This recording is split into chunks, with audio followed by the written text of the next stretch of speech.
weeks for mental health care, while politicians continue saying the system works.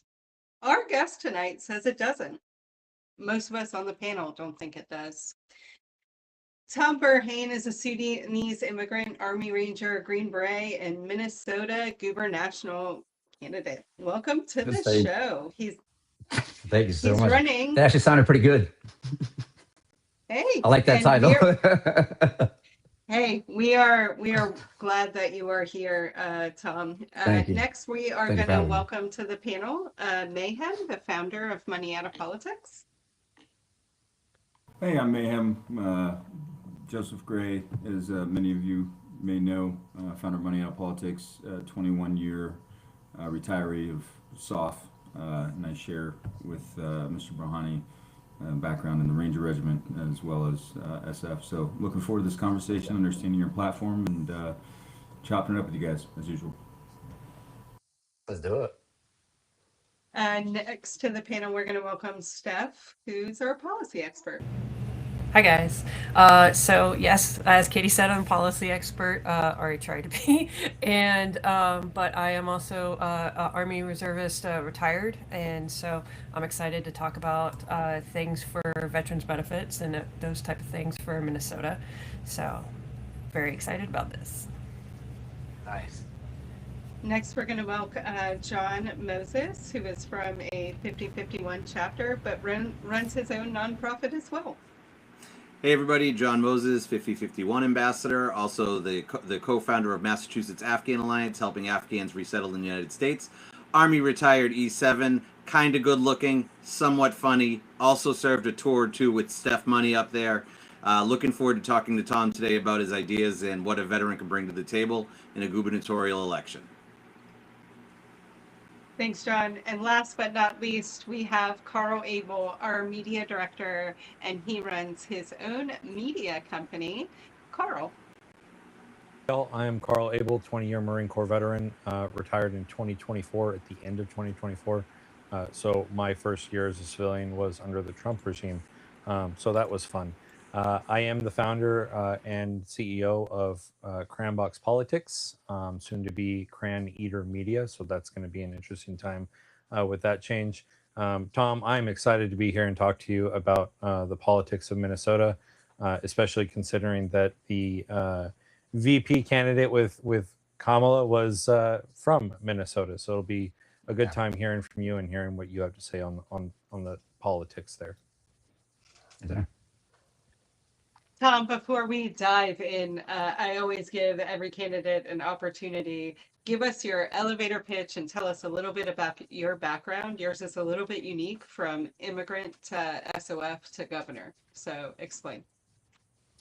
My elevator pitch is that there is not one candidate on this gubernatorial election that's coming up that can speak to every single resident that's in Minnesota, pretty much. I can speak to the wide variety of, from the Iron Range down to the veterans, to the immigrants, of course. And I bring my military background, of course. But I think the biggest thing is that I bring what I'm calling the common sense alignment as well to the resident solution. So bringing common sense back as well.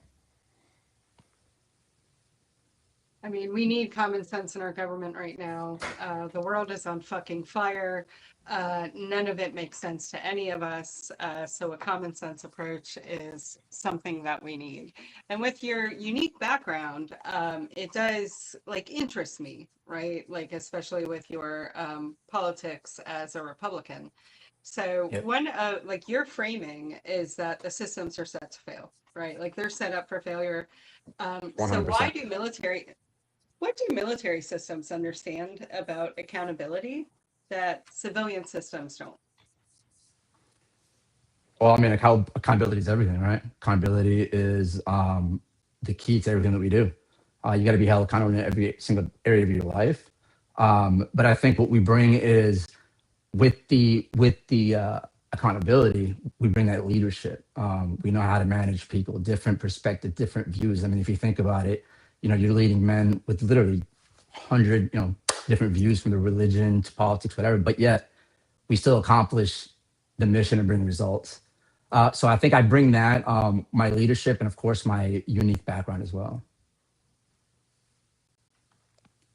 I agree with that. The reason that I'm asking you about accountability first is we're a group of vets, right? All of us, you included, and we see what's going on, right, around the country. A lot of us sitting here don't particularly agree with some of the things that are happening. The military, we have accountability sometimes. Yeah. Me and Steph will argue against accountability in the military. We're MSG advocates. So we'll say sometimes. So what my bigger ask here, the bigger question is like, what's the difference, right? Like why is there no accountability in the government right now? Because everybody's up for themselves. Everybody's trying to get their pockets full. You can't have accountability if, you know what I'm saying, you're trying to stick your pockets and you're trying to pretty much siphon everything out of the system. Like, how can you be accountable? You can't. You're everybody who's in the running now, they owe somebody something, whether it's the party or donors or what you're saying. So accountability goes out the moment the moment you start taking money. The moment you start taking money, there's no more accountability. You've lost it right then and there. I'm sure Mayhem has something to say about that as the Oh. founder of Money Out of Politics. You betcha. This is something that, we founded Money Out of Politics as an effort to unify the country. I was sitting in spaces where we had both sides of the aisle screaming at each other. Nobody was listening. And so I kind of set out looking for what that issue was. And that issue, as I've said many times in the past, was Money Out of Politics. It's, it polls 86% across the aisle. And so I guess that is to say America agrees with you. But I think the big question becomes, how do you get this done? And I think that, we've witnessed additional candidates in spaces in the past. And there's this pervasive fear that voters have that if they vote for somebody that they're not familiar with, or that, they don't have name recognition with, that they've thrown their vote away. So what do you say to those people? And how do you get it done without taking that money? Over. I'll tell you exactly how I get that done. We already laid it all out. So in the past, as I did my research, right, in the past, everybody was only worried about Minneapolis, and the metropolitan area. That is their voting block, I guess you want to call it, or whatever, right? But the more I looked at it, the rural areas make up 85% of the entire state, man, and they're getting left behind. Nobody's listening to them. You got, medical facilities leaving because obviously they're not being incentivized to stay out there, right? So they can come back to Minneapolis and scam a little bit here and there, make a little bit more extra money. So why stay out at Duluth or some of these like rural areas? Duluth is a big town, but like some of those rural areas, why would you? You wouldn't, right? So what I tell these people is, so what we got planned is, we're doing a listening tour. So the difference between me and everybody else is why everybody else is fighting for the party and everybody else is trying to get the endorsements from the party. I'm going to be talking to the people. I'm spending all my time in the rural area. We're going to start planning out to where we're going to be out there almost every week, every other week, just hitting it out there, hitting every rural area, just starting from the furthest, working our way back. I did pick out, we're working on Lieutenant Governor right now. I'm not going to go too deep in that, but maybe we can have him back on the show, both of us. But how I get that done is pretty much listening, making it out to the rural areas, listening to the vets, going to the vet centers, going to the homeless. Like just last week, we just walked around trying to find homeless people just to kind of, because I want to hear it from them. I did my research, but the thing is everything's open source and everything's diluted or it's exaggerated one way or another. So what do we do right in the military? This is how I looked at it. What do we do? Key leader engagements, right? Key leader engagements. So my whole thing first is my listening tours. Hey, I want to hit up the county clerks. I want to hit up the mayors. I want to hit up the CEOs of the mining. I want to hit up the native tribes. I've already sent emails to them. So as soon as we sign on the ballot, I'm going out there. There's no talk, and I want to listen to you.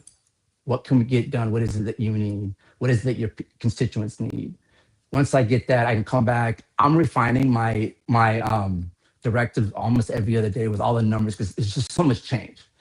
But sorry, I just lost my track on my track.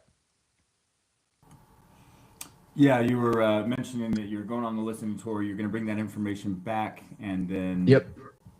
And then right, so yep, sorry. So when we come back, we're gonna refine that whole plan a lot better, right? So we're gonna get more into deeps, more into the weeds of it by listening to the constituents, by listening to the actual people, going out to those areas. I'm not reading what the Waltz administration has put up. That's not what I'm reading. I want to hear it from those people, and they're being left behind, and they are fed up. So just to go back a little bit, when I started to even think about this, I just started doing an intel gathering. I just literally, I just sat on the internet and I would all day go through YouTube videos, interviews, debates. I would go on TikTok. I would listen. So I would just read the comments, just the comments. It's just everybody's fed up. Nobody's being heard. So I am somebody who does not owe anybody anything. No donors, no party. I'm not even looking for another term. But what I'm looking for is to do one term so I can show the people that this can be done and it can be done right when people think about you, the residents. I just need 4 years. I'm not even looking for another one. I just want to make it 4 years to show them exactly that this can be done. When you care for the people as a whole, it can be done. And we do that by executive orders, like I said, day one.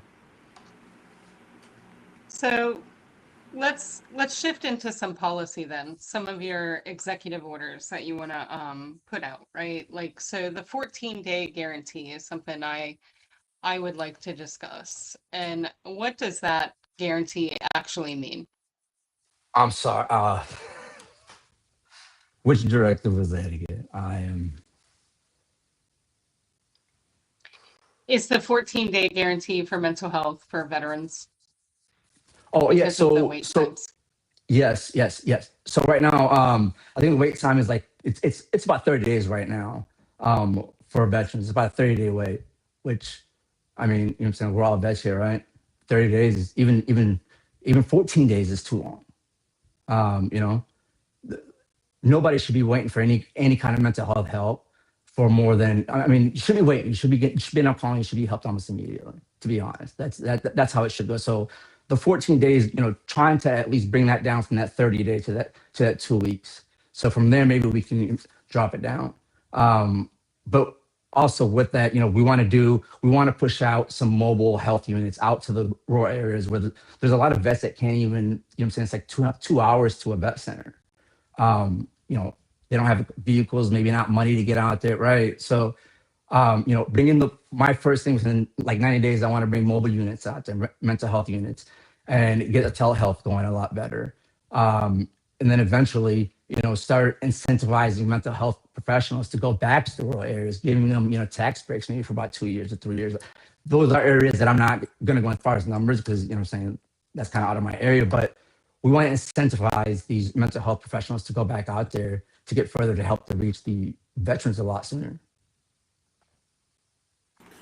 That's not just a problem in where you are either, right? So, that vet center problem is a problem everywhere. And I understand, I forgot to raise my hand. There's a hand raising rule. I almost forgot for us. So, but I did want to say though, that is a real issue, right? That's a real concern where governments, including in places like Massachusetts, believe it or not, has a big rural community out in Western Mass, out by New York, right? And so the vet centers are far. And so a 14-day where you're getting a response and you're incentivizing the government the right way to do work. And then how do we hold them accountable? And I think your campaign, when you're talking about accountability, how would you hold people accountable? Would it be through legislature? I know you want to do executive orders, but kind of what would you want to bring into place to say, hey, if you don't do this, we're going to measure it. And then with that measurement, if you don't accomplish it, X, Y, Z happens. So all my executive orders are just really to get things going for that first year at least. It's just to get things going on that first day, right? But everything we're trying to work towards the legislator for all directives. But our first step is just to get everything in motion, get everything reset, get everything going back again. So it sounds like you want to start a conversation, right? The executive orders, because executive orders are tough. They can be challenged. They can be brought to court. They can be all those things. But at least they're having a conversation. At least you're maybe in the newspaper. Yep. What it sounds like to me. Yep. Carl, I think you were up. You had your hand Exactly. raised. Hey, Tom. So when you've cited executive orders a number of times, and I'm one of those individuals who, when I hear someone who's getting themselves or trying to get themselves into executive office and they mention executive orders, in my mind, what that tells me is that individual is interested in ruling by fiat rather than actually ruling by the way that the government is supposed to operate. I get that you're trying to get the ball rolling, but I have been public about, if I were to ever run for president, which I will never do, I do plan on running for Congress, but not president. But if I were to ever be president, the very first thing that I would do is sign a single executive order. And that singular executive order would be to nullify all executive orders that came before me, with a 365-day period for the legislature to determine if they want to codify any of the executive orders. Because I personally believe that the executive branch should never, ever use executive order to set policy. I think it's a bad habit, and I personally think that it's the wrong path to take. And it exemplifies the current state of political affairs at the federal level with when we have a president who is ruling by fiat and a Congress that refuses to oppose him. So that's kind of the path that I take, and the hesitation that I have when I hear a candidate like you mention using executive orders. So can you explain to me why you chose to use executive orders first rather than engaging with your legislature? Because they haven't been doing anything. I mean, none of this stuff everything's been either stopped, blocked, or just shelved. With the executive order, just like John said, it's honestly more or less to, hey, we're gonna get this stuff done. So a lot of this stuff, right? The forensic audit. I mean, that's a must. I mean, that has to be done. That has to be done. But it's to get the ball rolling. I want to get the ball rolling on all these major issues that I felt that I was hearing consistently from residents in Minnesota. So the more and more I kept hearing these, and I saw it exactly like you said, Carl, as well, right? It's like, am I coming in here and being like, this is how it's going to be now? That is how it's coming, right? Obviously, I'm coming in with 13 executive orders. So it is coming like that, but I think that this is what we need right now. Like for this next term, I think this is what we need now. I don't think there's not something I, want to continue doing and, I'm saying, just pop in executive orders, but I'll get that conversation started. I am open to listening to both sides as well. So I'll be able to work with both Republicans and Democrats as well to get some of this stuff passed. And I believe that with getting the ball rolling and me coming in there, that's more open-minded, right? I'm not just, hey, this is how we're going to do things, right? We're doing things for the residents. And I think that way we can work together and start working towards that. And then follow-up question, because you're leading with executive orders, is how do you balance the state and federal differences when it comes to VA care? I mean, there's the federal budget and a state budget, and I imagine that state budget's significantly smaller than a federal budget when it comes to providing care for veterans.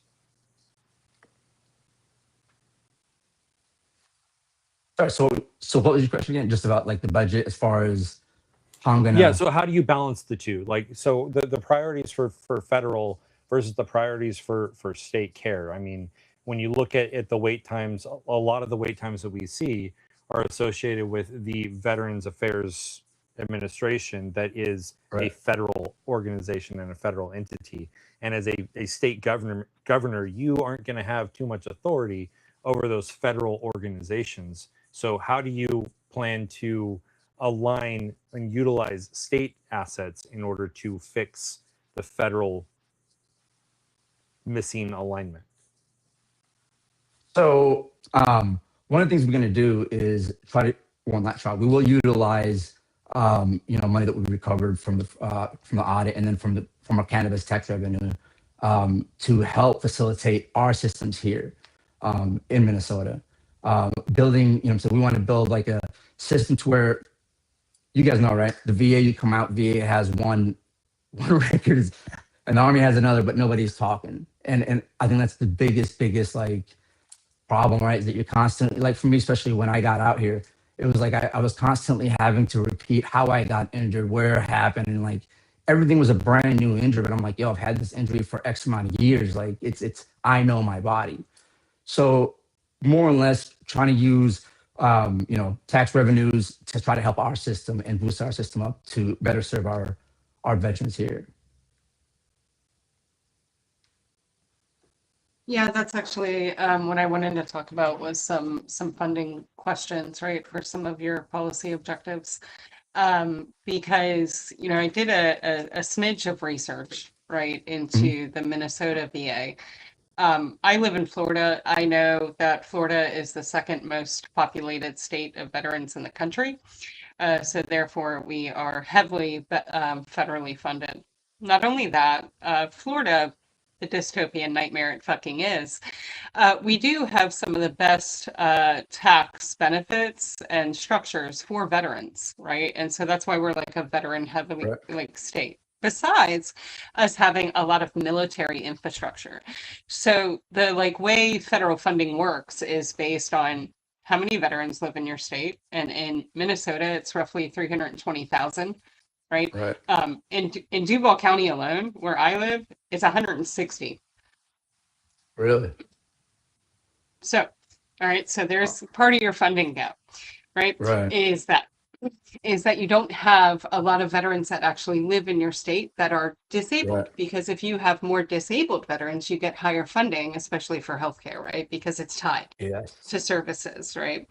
And so one of the questions I do have is that when you do have that funding gap, the state VA, because people don't understand how the VA works. You have the federal VA system and then you have a state VA system. And the state VA system can pick up the funding and create more services through the state VA than the federal, right? And so one of the funding gaps that you could create is raising property taxes, right? While simultaneously, because your state doesn't do this, and I was fucking floored, you don't offer 100% relief for disabled veterans. Do you know that? For property taxes? Yeah. Yeah. So no, yeah, not 100%. You're right. No. Yeah. Yep. So that's one of the things. So you're like actually fucking your veterans at a generational wealth in your state, which is weird. And then also your education benefits suck in Minnesota for like the state, right? For compared to other states. So when you look at the like Minnesota like state VA compared to other state VAs, is you're like 15th in the country. Oh wow. Okay. And that's your state VA. That has nothing to do with the federal VA. That's the state. So there are some things that you can fix through a policy through your state VA. One of the things that you can't fix is the funding that is going to come from the federal government unless you somehow convince people like me to come live in the cold, and it ain't fucking happening. Right? I would rather die than move up north. Like I'm telling you. As a gay conservative woman in the South, hear me. I would rather die. I will die here. It's. I thought it was about the weather. Katie, I thought that was about the weather, to be honest, and I was like, I can't. I'm not a gay conservative woman, though, so I definitely can't relate. But the weather's fine. It's okay to be cold. Oh man, I don't know about that. Okay, I will. Okay, I'll go next. I will attest that a lot of veterans, when they do come out of active duty, they will ask a lot of other veterans, especially on social media, Reddit, Facebook, and what have you, of, hey, what states have the best state benefits for me? And that usually gets listed. So of course, Texas and Florida are like the two top that often always does that. And so that conversation happens a lot on social media, which It can does. it can boost more conversation towards different states when states benefits become better for veterans, because especially if you do a big change now and within your term, it'll most likely get onto social media and get into the news. Right. When one of those new benefits pops up, then you could see an influx on veterans and that type of support. Um, yeah, I think that's all I have. I can go back there. I did want to mayhem. Well, go ahead, Tom, because I wanted to No, transition into your battle buddy no, I was thing gonna say because thank I you. think Yeah, that's yeah, fucking sweet, right? Is it is. Yep. I think one of the ways that you are trying to make up for that gap, right, in the funding and all of that is through your Battle Buddy 1776 initiative. And Yeah. I am very interested in that because here in Florida, we have something called the Fire Watch. And the Fire Watch was created by veterans here in Duval County. And it has reduced veteran suicide by over 20% in the state of Florida. And it is not Right. only a peer-to-peer network, it is a companies can go through this training and get badges, and then you get marked as a veteran safe space. And Yes. so I would love to hear more about your Battle Buddy initiative. So it's funny you said that, right? Because like I was trying to look for ways that I can kind of help, and I didn't know it was Florida. I think you just mentioned, right? But no, yep. But I saw that other states were doing that, so I was like, and I was sitting here thinking about it. In December, one of my buddies had said something to me. We were all just hanging together, right? We were all just happy, and we all hadn't seen each other in so long, and it was the happiest I had been since I retired. Like I'm probably gonna get emotional right now, but like it was the happiest that I was. And he was like, "We don't need therapy. You know what we need? We just need boys to just be hanging out together, just bullshitting, and you know what I mean." And I'm just like, bro, like, yeah. And when you think about it, even here, when I got out, I was like, all right, man, like I got to find something, right? I got to find some veterans out here. So I joined a hockey team. Something I wanted to do since I was young, but I was like, you know what, let me try it. And noticed very quickly that 20 years of not ice skating is it's not good. But I was connected with those guys immediately, and regardless of what MOS or what branch they did, it didn't even matter. But we all just connected, and it was just a great connection. So when I was thinking about that, right, my battle buddy, it's kind of a twofold, right? You got the 1776, but it's also like I've got what I'm trying to do is like when vets actually retire, right? So like when you retire, you get somebody from the VA that hits you up, somebody who's civilian that's been doing that job forever, but her job is her system. She's just checking that box and moving on. And I remember when I got out, it was like you're drinking out of a fire hose, man. Like all the information and like all the numbers and all the people you need to call, and you get to a point, right? You're just like shutting it off, like just shutting it off, like not even pursuing that medical stuff, right? So it's having somebody that's already there that you can hit, that you can touch on, that can kind of guide you, like, hey, this is what we did, or this is what I did. Where you at in Minnesota? Hey, I got a great vet center for you. That's over here, so on and so forth. But 1776 for me stems off of is it I'm gonna mess it up 998 the 988 national suicide. They saved my life. Like Oscar, if you ever watch this, man, he saved my life. I was sitting there, everything planned out, my 1911 in my hand, crying, drunk, just ready to just end it all, man. And like TV comes on, and it was like 988, first time vet just dial option one, and I'm just like, is that a sign? Called it. Dude would not get off the phone with me. He was like, hey, just stay on the phone till you get to the hospital. And I was like crying, but he was just there with me the whole way, And so when I was thinking that, I was like, all right, what don't we have out here? You got 988, but then you're gonna get somebody that could be anywhere, right? But here you got somebody that, I want to build the app where it pings the closest person to you. And we want them to go get certified, right? Because that's the biggest thing. They're gonna be like, well, they're not mental health specialists. They're not. They're not, but they're going to be certified just the same way that 988 specialists do. Same way, and we'll even go an extra step to make sure that we're above and beyond the standard that they're going to put towards us. But 1776, simple, right? 1776, you're not ever going to forget that. Dial it, and it'll ping to the closest person near you, and that person's got a unique ID.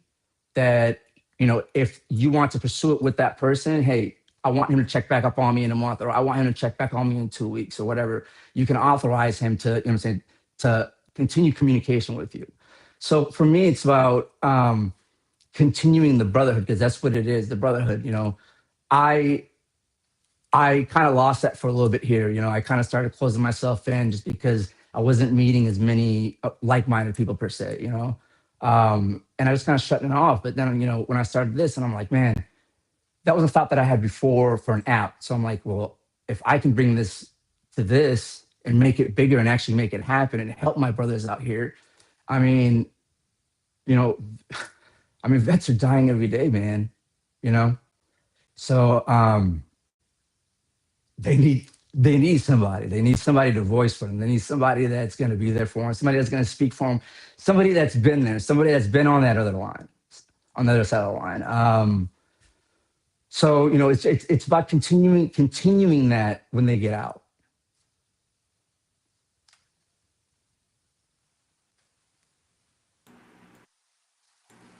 Who went last? You got to call who's next. Who's calling next? We have 3 hands raised. No, this is not for you, Tom. I'll pick Mayhem. Oh, I'm like, man, Carl. I'll just go because. So I do want to say, so Tom, I think that's really important what you're talking about. So after the evacuation of Afghanistan, so I ended up becoming part of a team of people here in the U.S. that was helping people with our connections overseas, getting people through the airport and kind of reliving my really interesting tour in Kabul, right? So I worked at the embassy. Yep. I wore civilian clothes. Come home, war's over. All of a sudden, the war collapses, a la Vietnam, 1970, whatever.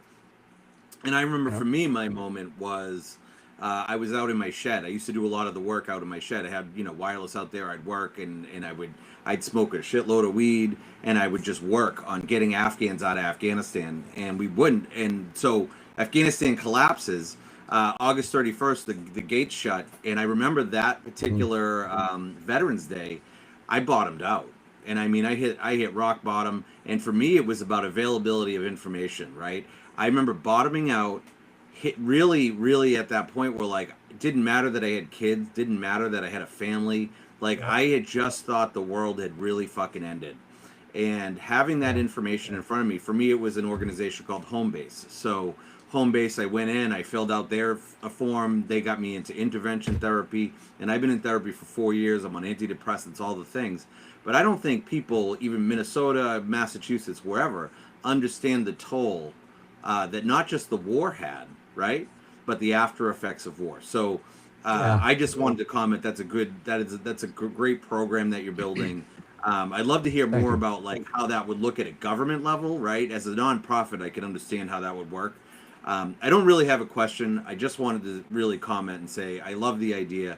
I understand where you're coming from, and I appreciate your empathy for others. And I think GWAT veterans all have to continue to stick together and talk about those issues. So thank you. Exactly. So with that app, I'm sorry. No, go ahead. Yeah. Okay. So it's interesting. I really appreciate this conversation, or at least a portion of it.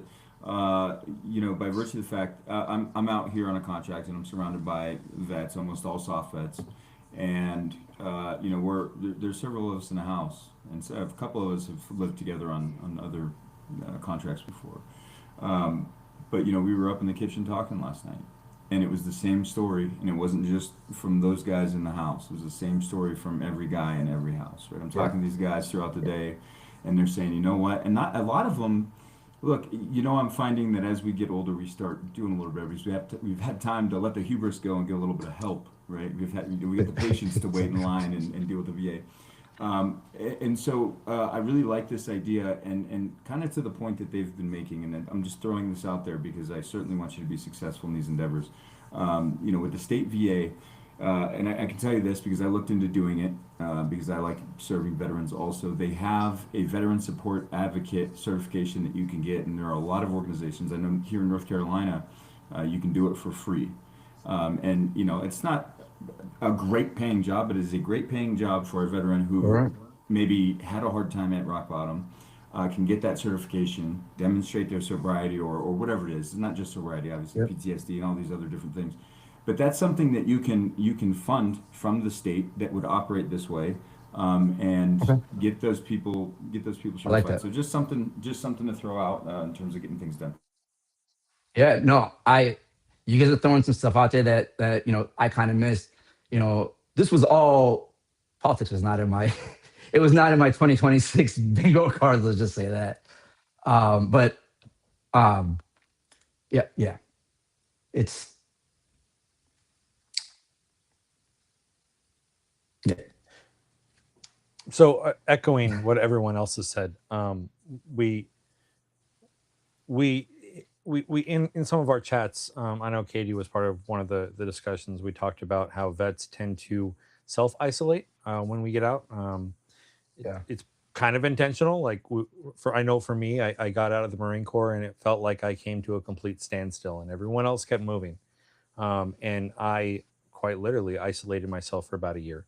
And I could just feel myself sinking down and down and down. And it wasn't until, I'll be honest with you, it wasn't until I found 5051 Vets that I was able to find that sense of belonging again, and feel like I was moving forward. But something that kind of registered in my mind in with your Battle Buddy program is that it talks about using GPS to route the caller to a qualified individual. And within the vet community, there's a lot of mistrust when it comes to government-based apps that request for geolocation data for an individual. So how would you cross that obstacle and convince veterans that it's okay to share their location with this app because it's important for their mental health? Um, Honestly, I would say it just like that. I mean, when I speak to the vets, they will know where I'm coming from. They'll know that I've been there, and that I will, I mean, the distrust will always be there, right? So it's I'd have to show them. I'd have to prove it to them, and that's just bottom line. That's it, really. Is I just got to prove it to them, and hope that they can see where I'm coming from, with good intentions for them, and protecting you know, their thought about giving up their location or geolocation or any of that stuff.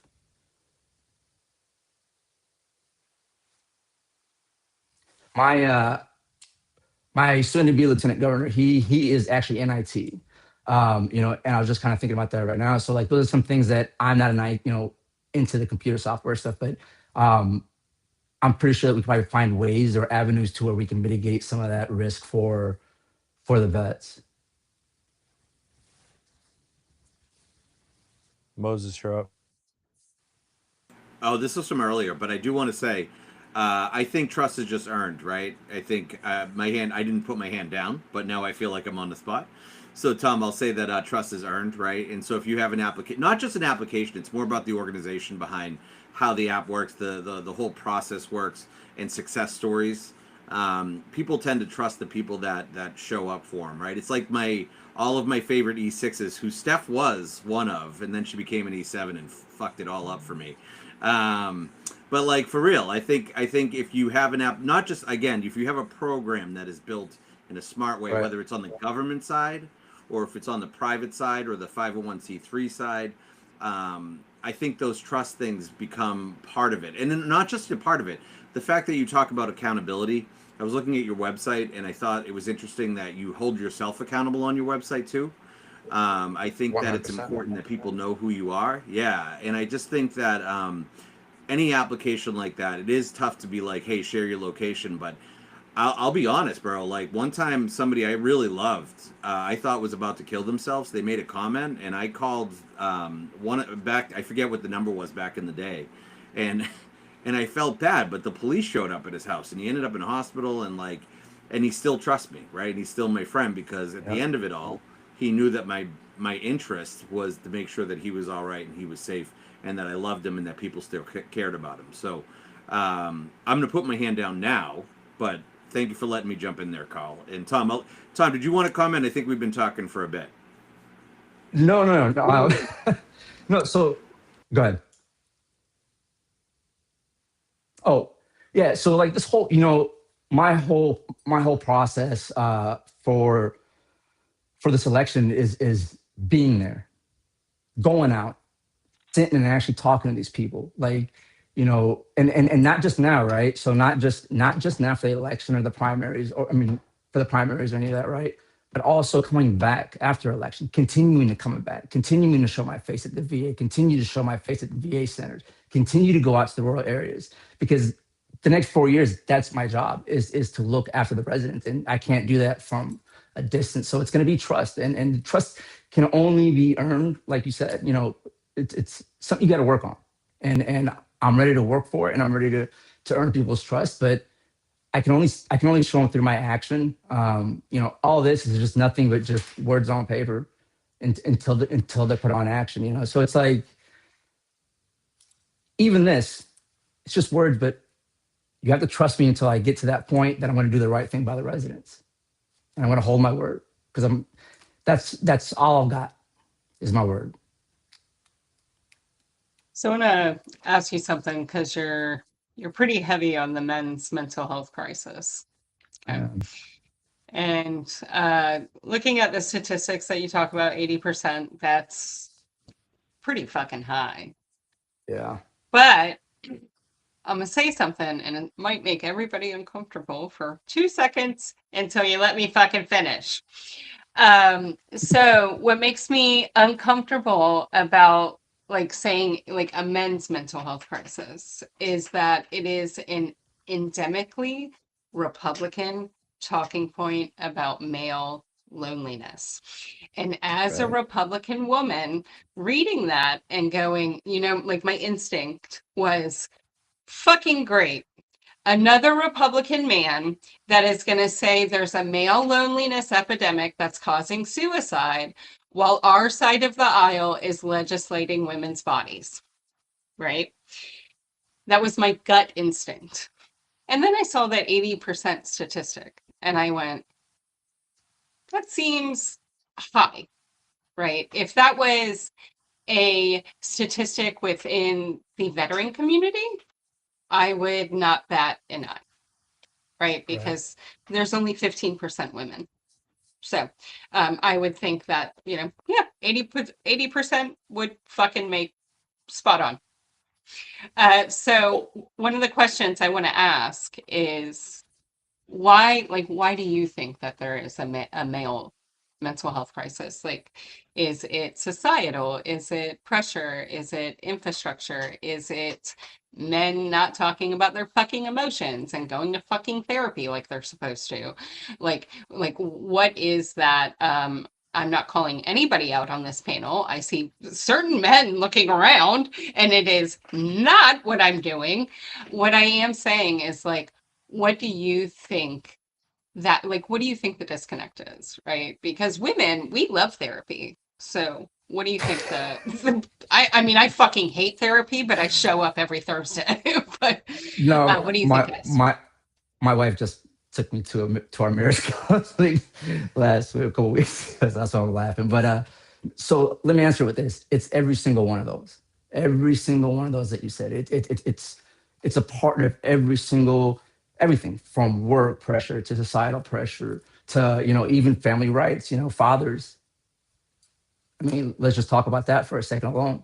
But to answer your question, we're not leaving women behind. What I'm saying is, we're gonna still help and allocate those facilities, but we want to, increase funding for the men's side as well.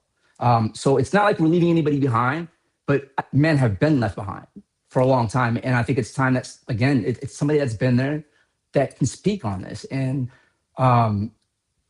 it's the pressure from everything, right? It's it could be from cultural, from just how you were raised, whether you're expected to perform well academically or sports, whatever, right? And that pressure just builds and just kind of builds. Or whether it's family, for me, it was a continuation. So I'm gonna speak about me and kind of where I brought this. It was a continuation from childhood, and not anything bad traumatized, but it's one of those things like, you know, um, you know, men don't get that much love when they're young. I wasn't told that I love you every day. I hug my daughter and kiss her so much to the point that, she just gets annoyed with it. But to me, it's like, I want to make sure she knows that, so when she gets older, she's not missing that piece. And I think with men, who cares if you're missing that piece? Still go to work, still pay this, still pay that. Oh, you haven't seen your kids in how long? Pay another $15,000-$30,000. Like, it just never ends. It never ends for men. So it's allocating funds to help those men, give them the resources that they need, and bring that reach a little bit closer, whatever it may be. Even one of the things like family rights, right? Like everything, public safety, all this stuff. One thing that we're building right now is also on inmate reform. That's another thing. Like, I was looking at it, I'm like, those guys are no different than I was. I was misguided. I was heading that way. I just got pushed that way. I just got pushed one way. And I think everybody goes through different levels of life. So you've got that different, whether it's maturity, whatever you want to call it. But I believe, that men have just been left behind, and it's time. It's just time that somebody has listened and helps them out. I And am make going to sure that they let get the Stephanie resources. go next after I push back on one thing, because there is no fucking way that I am going to let here and sit you think that men have been left behind. And I am going to explain why from a funding standpoint, right? Like, the funding is there, especially like I will talk as a veteran, just as a veteran. Okay. The funding is there for all of the men. It's there. They don't fucking take it.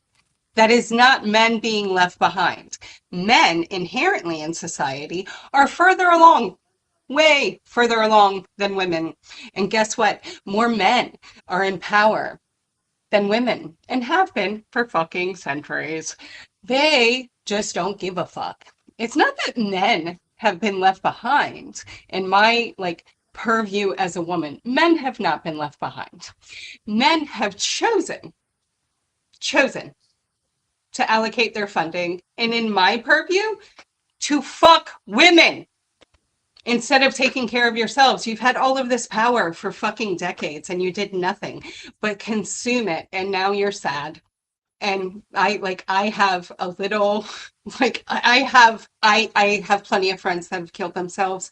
I have an utmost need for mental health, especially within our community. But I also have fucking play me a goddamn violin. You've had power for fucking ever. Like, when y'all start fucking using your power to affect change for everybody, instead of fucking just being like, oh man, now we're sad and nobody will marry us because we took away their rights. Like, no, I'm not gonna play with it. Like, that's just my purview, and it could be harsh, but no. Sorry.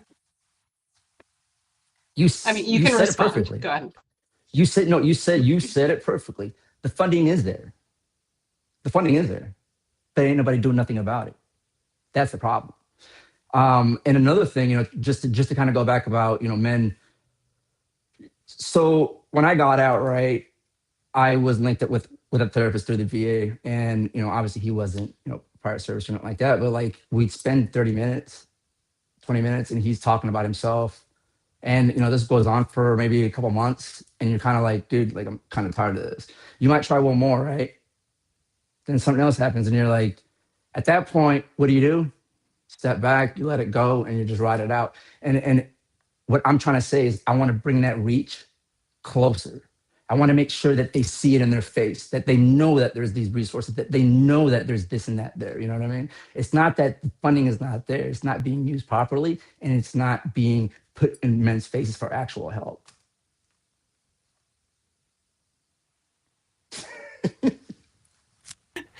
Okay. Hey, so I would So, love to segue over to rural medical, the medical system for rural people, because I personally live 2 hours halfway between two VA hospitals. So it didn't hmm matter which way I went, but I went with one way because one city had a better medical system than the other yep. way. So because community care is amazing. So that's the reason why I chose it that way. But I was really interested on how you wanted to try to improve, the medical field for and medical care in rural areas. Yeah. The first thing I want to do is start pushing out mobile units. Those are Okay. those are the most immediate solution for right now. But what I'm going to eventually do is incentivize all these health providers that left, all these centers that mental health specialists that left that area. I want to incentivize them to go back out to the rural areas. I'll give you a tax break for X amount of years. Um, so bringing back mobile first to the outermost working in, and then the second portion of it is actually incentivizing the medical providers to go back.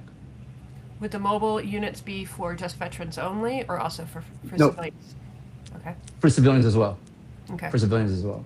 Yeah, I wanted to clarify because I wanted to make sure. I've Yeah. actually seen those mobile units mostly for C&P exams in very rural Right. areas. So I just wanted to check with that. Okay, awesome. I think I'm good.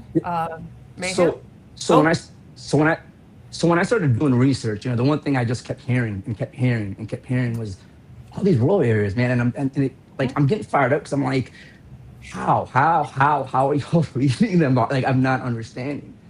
But when you got about $9 to $18 billion involved of other things that you're doing on the side, who cares? I'll also say that it's also the cuts to Medicare because a lot of rural areas and the medical centers do depend on Medicare payments to help cover, and a majority of their funding comes from that.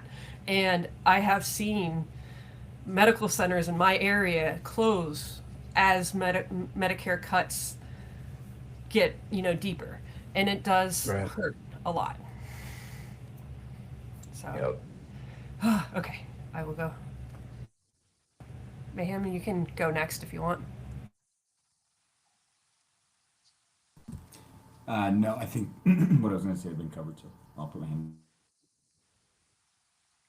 I do want to like kind of ask about the rural VA or like just the rural healthcare problem in general, right? Is because some of y'all know I was in the hospital. Mayhem knows I was in the hospital last year, and I was at a rural VA, right? And I like walk in that place, and Steph knows I was at Lake City. Right. And so I drove an hour west of Jacksonville because we don't have an ER here. I ended up in Lake City VAER. Where they told me they didn't have a cardiologist, a radiologist, a pulmonologist, and then they asked me my blood type, which was concerning. And they were like, "Oh, we don't have your blood," and I was like, "Ah, I'm here for a kidney infection, not surgery, so we should be good." Like, right? But because Steph loves community care, right? And a lot of people, and it's so good for rural veterans because I was like a true advocate of like, fuck community care, you're taking money away from the VA, and that's why it sucks. But then I was like, oh man, we don't have VAs like close. Right. And so, with the Medicaid cuts and things, I do worry because me and Carl were on a podcast last week with Jamil from Black Voters Matter. We were talking about the Voting Rights Act.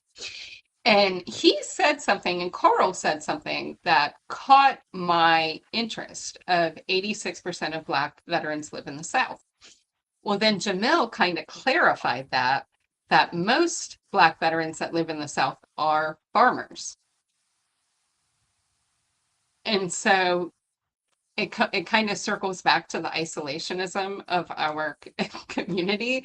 Is I know if I could, like, I moved out of Jacksonville, like I live really close to the Nassau County line now, but if I could live in the middle of nowhere as a veteran and have everybody leave me the fuck alone, I feel like everybody on this panel, like that's their dream, is like just give me a house in the middle of the fucking woods and leave me the fuck alone, right? And I'll be great. Exactly.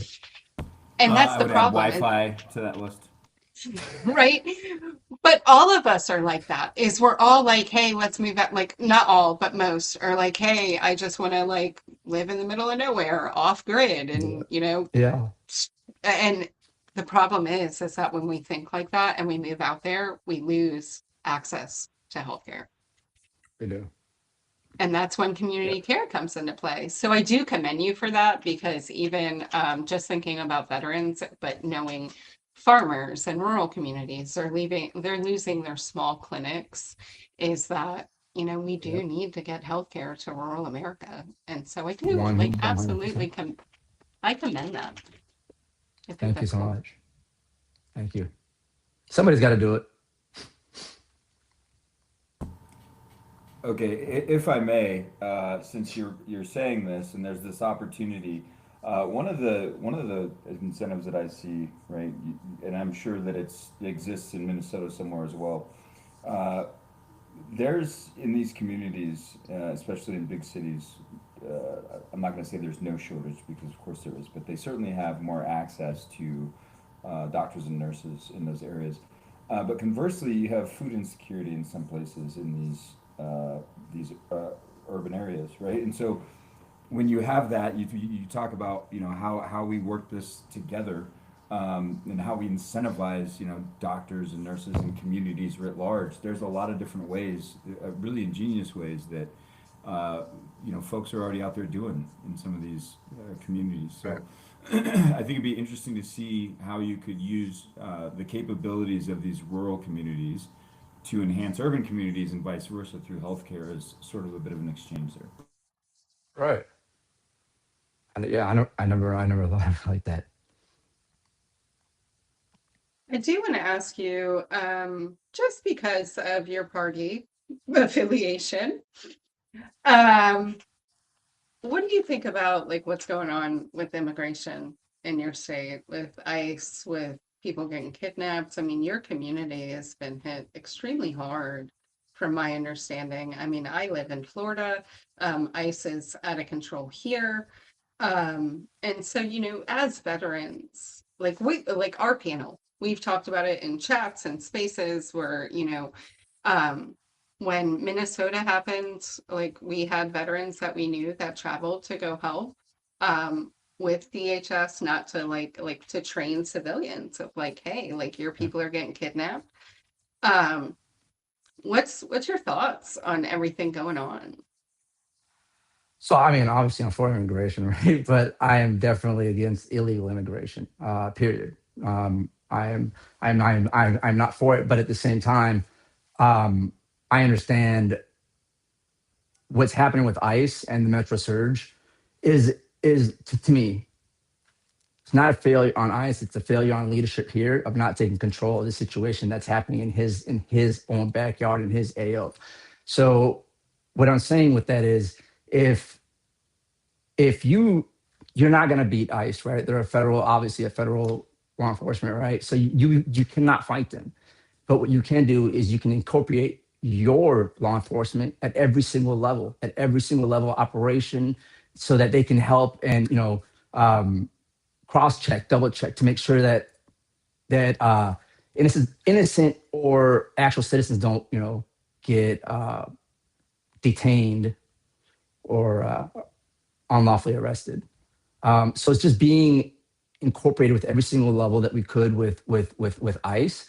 And how I do that is talking straight to Holm, and having that open dialogue, having that conversation, and saying, hey, we will be incorporated with you, but at the same time, you're not going to go ahead and go to schools or churches. You know what I mean? We don't want our kids to be also traumatized, but we'll be with them throughout those operations to ensure that they're doing their job the right way.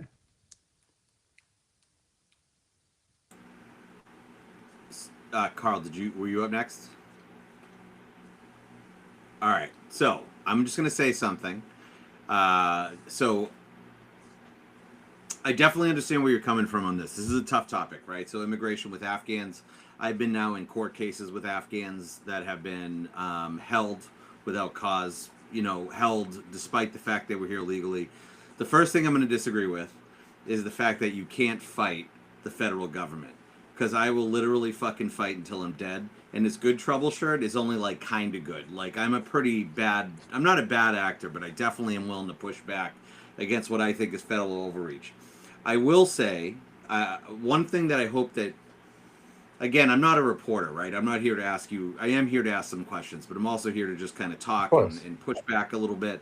And I think what you saw with CBP, which CBP's mission does not involve American citizens. So I don't believe an organization like CBP should be in a city, in a place where they could run into an American citizen, right? They're not trained for it. Right. They don't understand it. And they clearly don't have any firearm discipline because it's just not what they're trained for, right?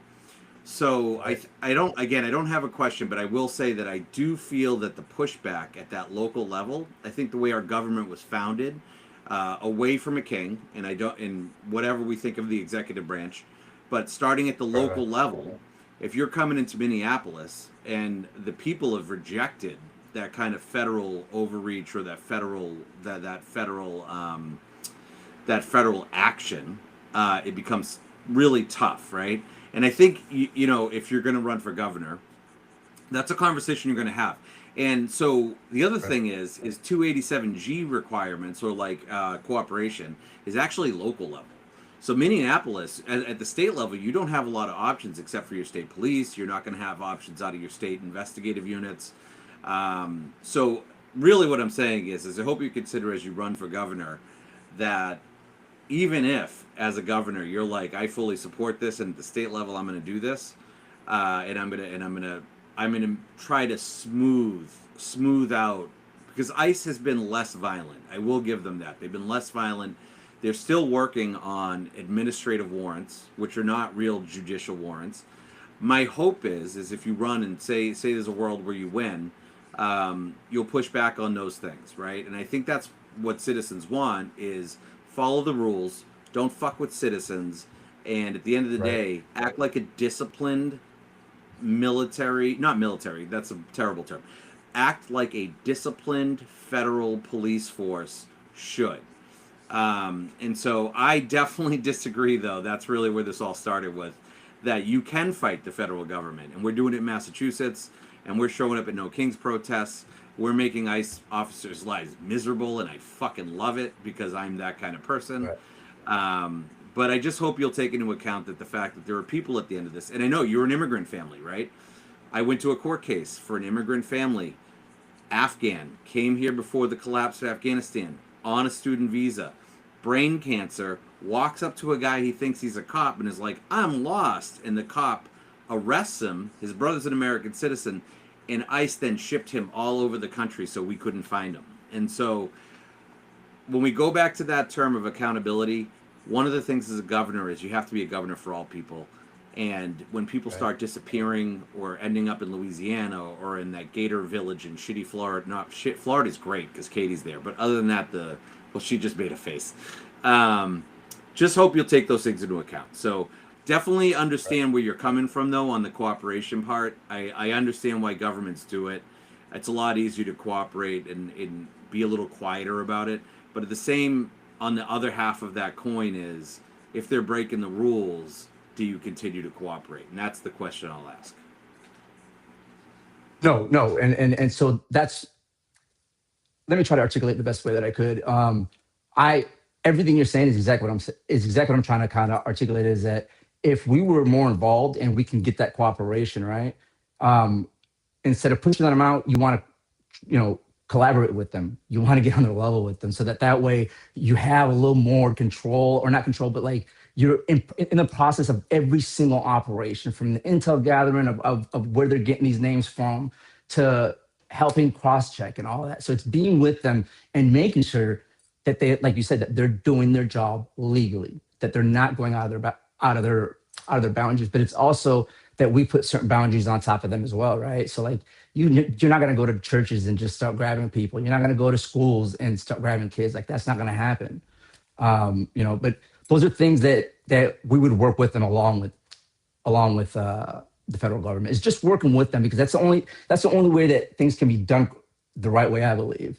Yes, you can fight them, but and on this particular, the immigration, for me, it's working with them. That's going to be the only way that's going to be best, as opposed to letting them just do what they want to do and sending. And one, is you can't tell civilians to get as close as they can to ICE and take pictures and bring guns. I mean, we've all been deployed. We've all been places, right? These all law enforcement. I'm not just talking about them. All law enforcement, get jumpy, right, when things like that happen. So it's like I'm not going to tell my residents to go out there and do this for me. I'm going to show them leadership and try to collaborate with the federal government. I felt that. That's a good answer. Thank you. All right, so I should have put this in my introduction tonight, but I've been debating whether I wanted to use it. Tom, I am a proud member of Antifa. And so the reason I say that is because you talk about working with ICE. You talk about working with the federal government. Here's my issue with that. ICE has demonstrated propensity to surge into areas in which the Trump administration knows did not vote for him in overwhelming numbers. You can see that with the heat maps covering ICE activity. And you can see that compare that heat map to the heat map demonstrating those individuals who did not vote for Donald Trump. And you can see that there is a consistent linkage between those populated areas and where ICE is actively engaging. Secondly, ICE has actively and routinely demonstrated their unwillingness to work with state and local law enforcement to the point where they actively push and keep individuals out of their decision-making process. Now, if a local organization decides to work with them, they're basically handing over their operations to ICE in order for ICE to tell them what to do, not to invite them in so that they can help control the situation. ICE has also demonstrated that they don't care. They could care less what local law enforcement tells them they can and cannot do. If a local law enforcement agency tells them, hey, you cannot go into churches, you can't go near schools, ICE is going to do it anyways. They don't care. It's their responsibility because, like you said, you can't fight the federal government, which is an absolute bullshit lie. In addition to that, your statement about it's not ICE's fault, it's the local government and local leadership and state leadership's fault. Here's my counter to that point. Alex Preddy, Renee Good. Was that ICE's fault or was that the governor's fault? Because I'm pretty sure it was ICE's fault. And I'll explain to you why it's ICE's fault. If you look at the hearings that have been held at Capitol Hill with regards to ICE and CBP activities, ICE and CBP leadership has continuously and verbosely called members who are protesting domestic terrorists. That's why when they came out and claimed that Renee Good was killed, the first thing they did is claim that she was a domestic terrorist bent on injuring the ICE officers who were there, despite the fact that there are multiple camera angles that show that that was not the case. When Alex Preddy was shot, they came out and called him a domestic terrorist and told everyone that he brought a gun to a protest and that he brought that gun to the protest with the intent on harming ICE agents. When in reality, all of the video shows that the gun never left the holster until an ICE member removed it from him. And then ICE decided that it would be a great idea to fire multiple rounds into Alex Preddy's back, right? So what I will say here, right, is that this argument of, oh, we would work with them is wrong.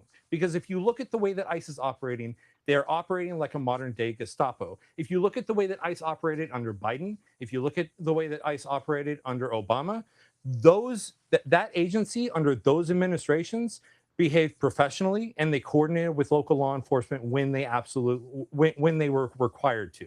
And local law enforcement was happy to work with them because it was a partnership. Today's ICE agency, today's Department of Homeland Security, absolutely not.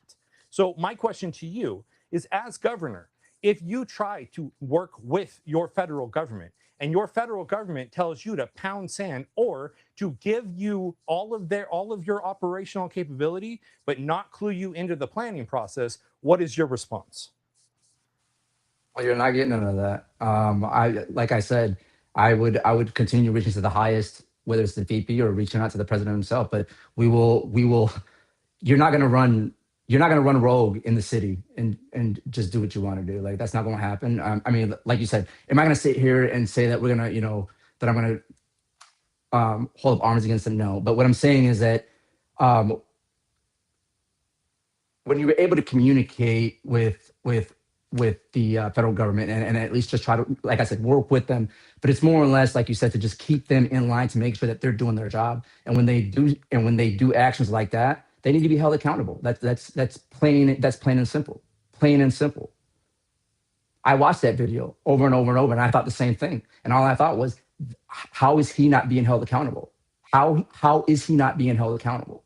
And and what I'm saying with those situations is that I would take it a step further. I would have took action then. It's about holding everybody accountable. The whole system is as best as you can. You're not going to please everybody. You're not going to please every resident. But what I could do is try to help the majority and just try to do right. But the local law enforcement, after both of those incidents, did try to engage with ICE in order to participate in the investigation, and they were told to pound sand, right? So the relationship, I'm concerned. So my concern, right, if I was in Minnesota, would be your faith in this administration to behave in a manner that is proper, to behave in a manner that is expected of the democratic process that we have all enjoyed in these United States.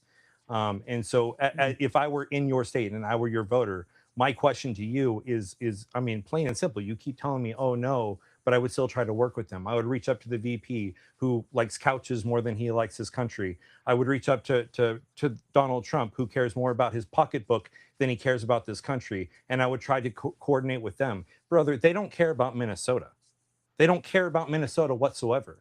All they care about is making sure that they get their revenge on the voters who didn't vote for them, right? So if I was a voter in your state, my concern is that you're going to bend over backwards in order to facilitate this administration and their fascist tendencies.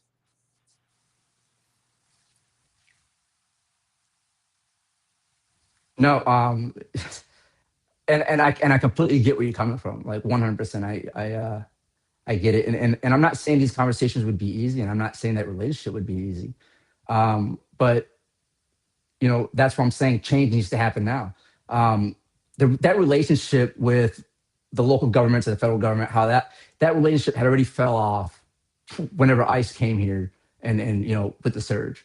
That relationship already fell. It on both sides. It already was deteriorated. So what I'm trying to propose is, hey, let's start that dialogue.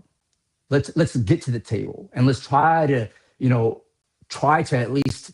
You want to continue doing your work, that's fine, but can we try to work halfway here and try to at least give the residents what they want, and that's peace of mind that somebody's going to be there to try to take control of the situation at least best as they can.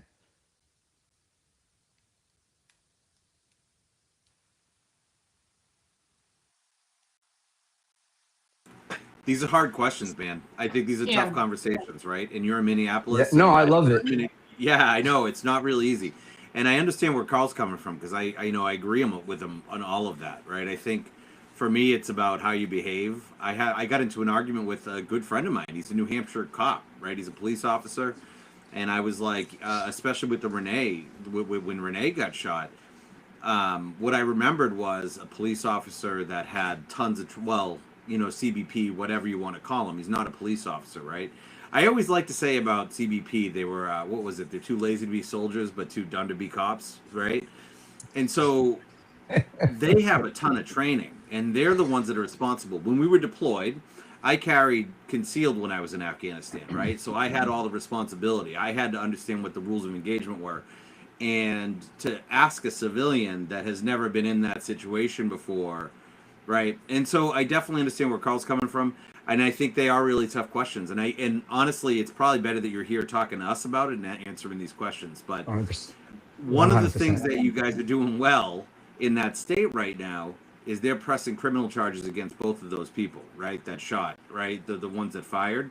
And you might be in a position where you have to do something like that. And again, where Carl's coming from and I'm coming from, and you as a candidate and as a veteran, we just hope we're advising you well and saying these are things you're going to have to talk about with your constituents, and it's going to come up, and hopefully you have a good answer.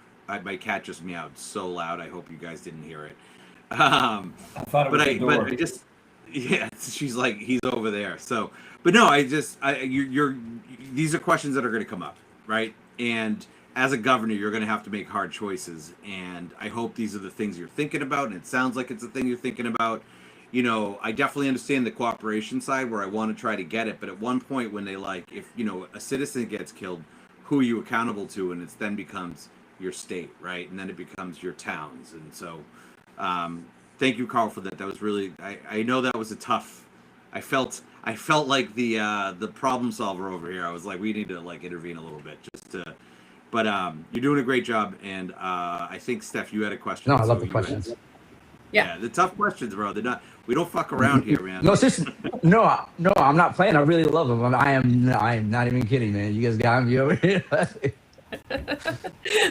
Oh my goodness. Okay, so I do have a question because it's being raised now, especially with what's been going on in Minnesota, but in also other areas with ICE and Border Patrol. They have been going in masked a lot. And a lot of cities have been putting in ordinances of no mask laws for law enforcement to include the federal agents. And I know St. Paul has put one in back in February. Do you have a plan to do that for statewide? Yeah, no masks. It's that easy, no masks. I mean, yeah, it's one of those you're a things. federal agent, right? Yeah, it's one of those things with trust. When you see a masked person coming at you, it is scary as fuck. And people make bad decisions when they get scared. And bad things can happen. So, okay. Let me caveat on that real quick. So when I'm talking about the cooperation piece, right? So it's let's just say Minneapolis, right? If you got ICE, they got this operation in North Minneapolis, right? North Minneapolis is about to go over there. Right, they're coordinating with the North Minneapolis precincts that are in that area, so that when they are, hopefully that we can get them to obviously come to the table, right? But if we can, then you've got the local people, the local law enforcement that see these residents every single day, so they could hopefully be there and to help ease the situation a little more, de-escalate, ICE from going rogue, doing what they want to do.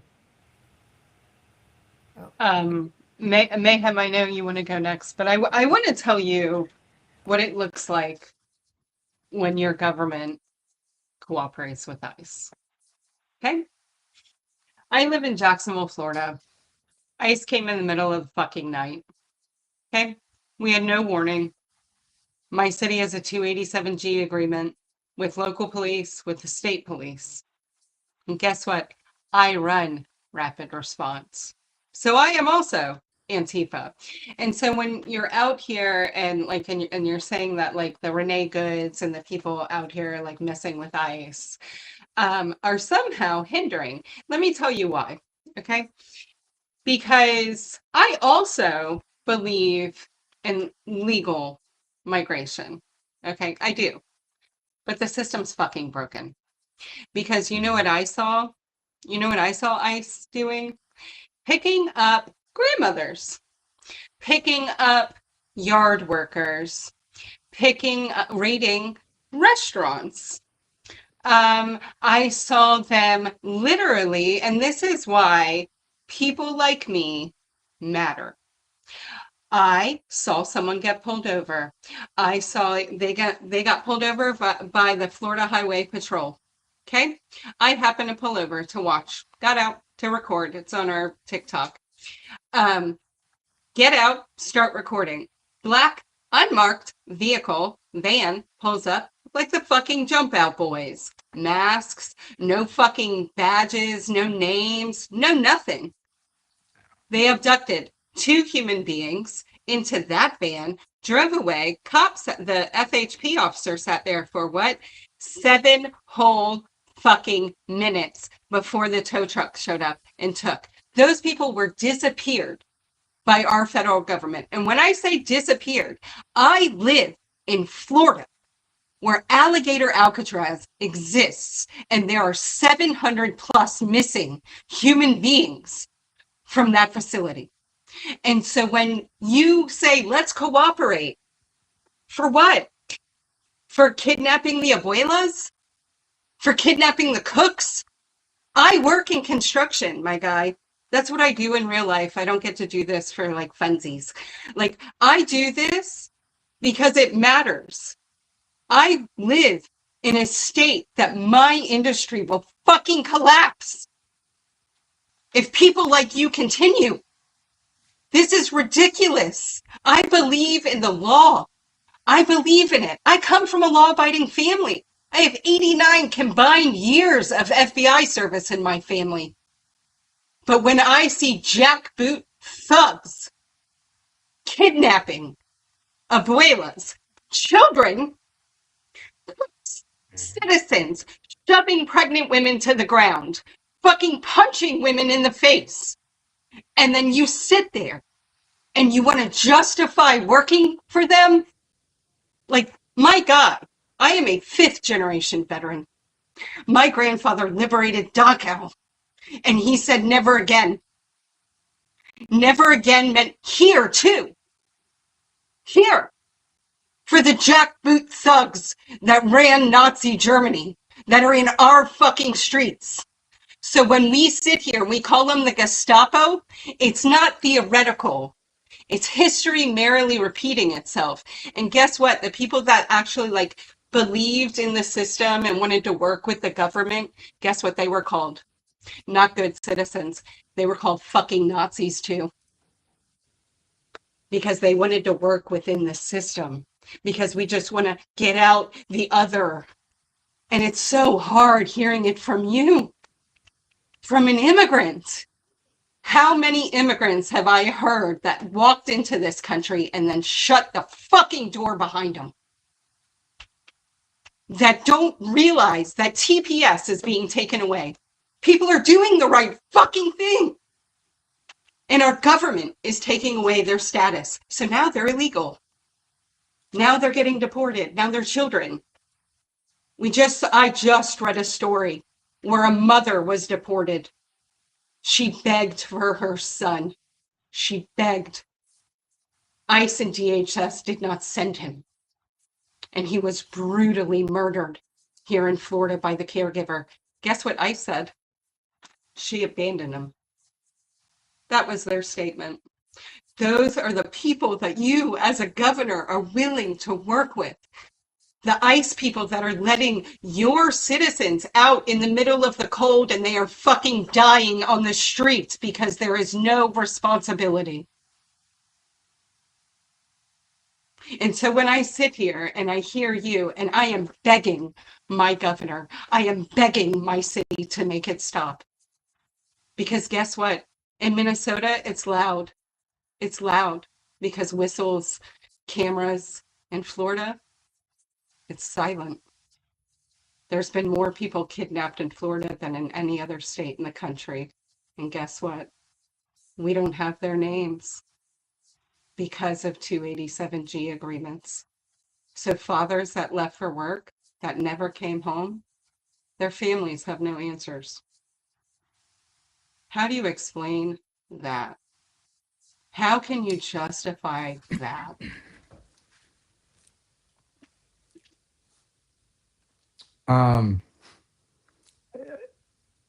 You hit everything right on. I mean, I think maybe you're seeing what I'm saying from the wrong perspective, right?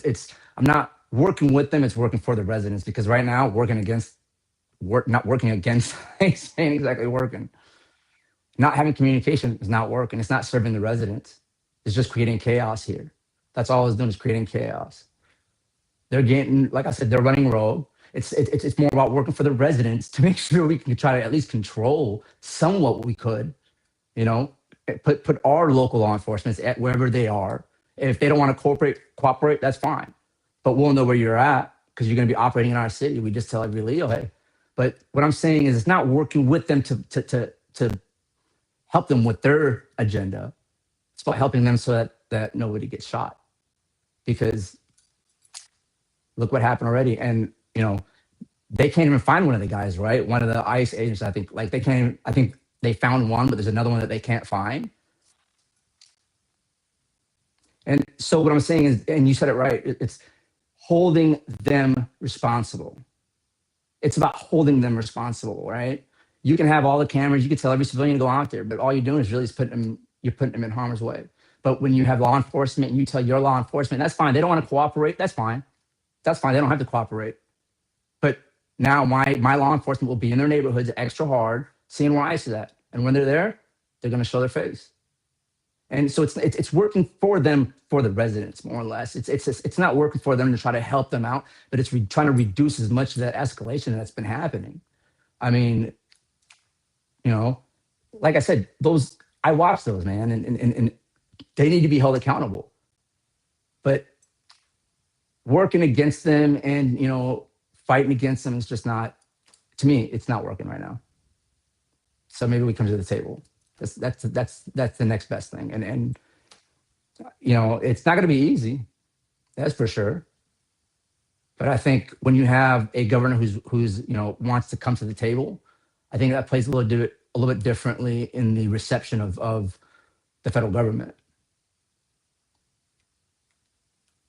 Mayhem.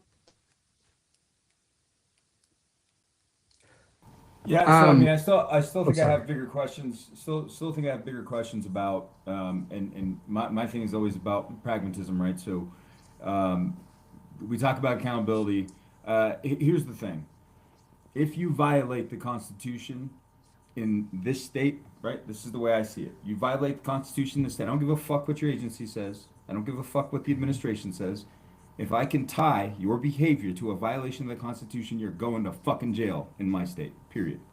Yep, right? And 100%. I mean, like, the way that I see this is that cooperation, right?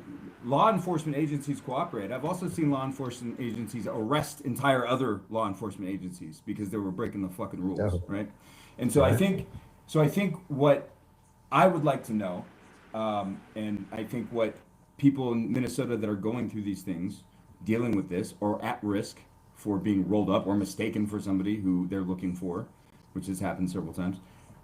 How do we hold them accountable? What's the mechanism, right? And what type of force do we apply it, right? Because we can take them to state court. We know the federal government can't pardon a state charge, for example, right? And so, that's how do we bolster law enforcement? Where does the training come from?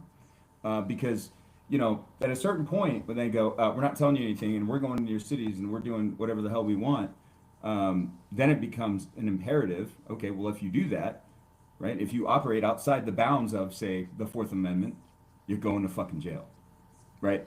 If you want to battle it out with my Leos here in this state, go for it. I sense they'll go elsewhere, but I haven't seen that type of a stand. And so how do you intend to apply that type of pressure if they refuse to respect the rights of the citizens? I mean, you just said it perfectly, just like that. It's at the end of the day, is holding them responsible, and that's the whole thing I'm trying to really say with this whole ICE thing. It's about holding them responsible, making sure that they don't cross that line, the constitutional rights, right? So like you can't do that. Like I keep saying, you can't do that by fighting them. You just can't. You need eyes there, and having civilians with cameras is one thing, right? But then you're putting your residents in harm's way. So what do you do next? What's the next thing you do, right? Like I just said a second ago, is that you bring your local police, or you put them, I don't want to say high alert, but hey, keep an eye out for ICE agents. And once they're in your area, just kind of keep an eye out to help de-escalate the whole situation. And if something does happen, then like you said, and constitutional rights gets crossed, it's holding that federal agent responsible. At the end of the day, you break the law, you break the law. Like that's just how it is. I have a question on that. Oh no, go ahead, John. Yeah, so I actually was going to transition a little bit. I think that was a pretty intense conversation. So, Tom, you're a family of immigrants. I'm a person that's worked with immigrants. We've all been overseas and worked with, I don't want to assume, but I bet there's a lot of people that have worked with Iraqis, with the Kurds, that have worked with Afghans. Talk to me about what assimilation looks like. I think a lot of the conversation I see at that kind of federal level, right, and at state level is, Biden did too much. He brought too many people in and tried to assimilate too many things, which I don't necessarily agree with. But what does assimilation look like for Minnesota post governorship if you win?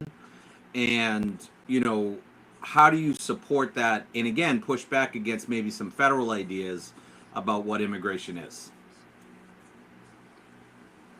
So you're saying assimilation for for Well, I guess what I hear a lot of is they don't assimilate. They, people get on benefits. People, first of all, I've helped a lot of families to the United States, Afghans, very educated Afghans too, people with master's degrees, and every single person that comes here struggles, right? And that includes the white South Africans that they're bringing in right now, right? So one of the things I hear a lot, the Facebook argument is, well, they don't want to assimilate with the United States. They don't want to learn English, right? Like they don't want to do all of these things.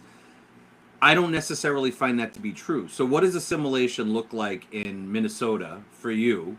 And, how going forward do you convince the government that the people... So I guess the best example are, who's the population he's gone after in Minnesota pretty intensely? From Somalis, right? Somalis, by the way, have an incredible history in Maine, of all places, right? They've been going to Maine forever. Right. They speak French, which is a French-speaking communities up there. But how do you assimilate to the United States? And what is that ideal like? What are you looking for in Minnesota? How do you protect those people that do want to assimilate, right? Because I think it's a very narrow definition in Washington, D.C. compared to what you would be doing. I mean, I think everybody has a different, their assimilation will be different, obviously culturally and whatnot. But how do I see assimilation for immigrants that come? It's not about them being on government, welfare, right? Like my dad, obviously he's 80 something, right? But he's not educated. He, you know what I'm saying? But he still is on government funding, right? So since we've been here, but he's 80 something. So that's kind of one thing. But to me, it's more or less like, I don't agree with everybody that's like saying, hey, they don't assimilate. They're just, coming here and siphoning this and siphoning that, right? They can say that, but it's like, to me, it's about assimilation. To me is coming here. And I mean, this is an opportunity that nobody gets. And when you've been somewhere else in a third world country and you come here, it holds a different weight, at least for me. And it should for all immigrants, right, that come here. Because it's an opportunity of a lifetime. But it's not about the government, but it's about giving back in any kind of way that you can to the country that gave you a better life. You know what I mean? Whichever way that might look, whether you give back to the community, whether you're helping other immigrants come here and assimilate in a certain way in their community or whatnot. But it's about giving back and giving back in the right way, whichever way that looks like for them. I definitely feel that. So both of my grandparents. My parents. French, right? Like it was different. Yep. And that's the thing is what I've seen though, just to give you I want to give you an outside perspective. So what I've seen now is a turn of attitude towards Afghans, right? So not every Afghan. I don't want to put everybody in a bucket. Most of the Afghans that have come to the United States work hard. They go to school. They work so hard to get off benefits because they want to contribute. They want to own stores. They want to go to college. They want to do those things. However, the tone towards Afghans, both in policy at the federal level and from other people, right, has become very negative. Like, oh, they don't fucking belong here. A lot of Americans don't even know who we went to war with in Afghanistan. They're like, oh, we went to war with the Afghans. These guys are all assholes. And you're like, we didn't go to war with the Afghans. Like, I was actually fucking there. Like, you don't know what you're talking about. So again, when we're talking about governorship and leadership, protecting people that really want to be here, I think is a really important part of that and a really important part of that story. And I know you've probably deployed a bunch of times. So you probably, and again, I don't like to make assumptions. I just feel like you've probably seen people like that have come here and been like, I understand why I'm here and I'm going to work hard. But as soon as you go on a benefit or as soon as you are out of favor with whatever the party is, they can do really drastic things, and they can do it with executive orders. They can shut off visas for Afghans. They can shut off all these different things. So I appreciate you hearing me on that. And then I think Katie was next, and then Carl. Nope, not Katie. Then just Carl, who's below me on my screen, so I'm pointing down. So Oh, yes. I got a simple softball question, I hope, for you. When it comes to constitutional rights and protections, do those extend to citizens and immigrants, legal or illegal, or do they only extend to citizens? No, to citizens and legal immigrants. And illegal. Oh, I'm sorry. The constitutional rights. No, that's just the citizens. I'm so sorry. I'm so sorry. No, the Constitution applies to everybody within the limits. So that's Okay. kind of why I got so passionate. I get so passionate about ICE, right? Is because we took an oath to the Constitution. And Right. I think that there is an educational piece missing here where like a lot of us don't exactly know like what the fuck is actually in the Constitution. And so when we talk about due process, right? Due process is for all. And Justice Scalia is actually the judge that made the decision on that Supreme Court case, conservative. And it says that everybody within the borders of the US like have constitutional protections. And so that's the bigger issue with like our group as veterans and why we're asking you about constitution Yeah. questions is because, you know, like when you have people being snatched off the streets by the federal government, right? Like, and they're like going against illegal search and seizure, constitutional protection, even to undocumented immigrants, Mhm. due process. Also, right? Like all of these protections are guaranteed to all because of the Supreme Court decisions. It's kind of like the people that want to yell at me about flags. You know, there was a Supreme Court case. Like I can burn the flag and y'all can't say shit. Like I don't care because there was a Supreme Court case about it. And so that's the bigger issue here, I think, is the lack of education piece, is especially from the right? Is like I told you, I'm a registered Republican. The talking points on the right that say it's just for citizens are not correct, right? And then you like people feed into that. And if you tell yourself that like a lie so many times, you start to believe it, right? And so when you're fed propaganda, that it's just citizens, then you're like you build your purview around that. And that's what becomes dangerous is that when we have people, especially veterans, I will be endemic to the veteran community, is that everybody on this panel, yourself included, our oath never expired, right? It never expired. Yep. And so that's why we're here, right? Like that's why people on this panel are out, you know, speaking against an authoritarian government, why we are organizing against ICE, why we are doing all of these things is because of the protesters that are you're saying are like hindering like police and the police can hold people accountable. I want to share a piece of knowledge. During the civil rights era, the reason that religious people went to Selma to walk over the Edmund Pettus Bridge was to witness, to witness. And so that's what people are doing in the streets today, documenting.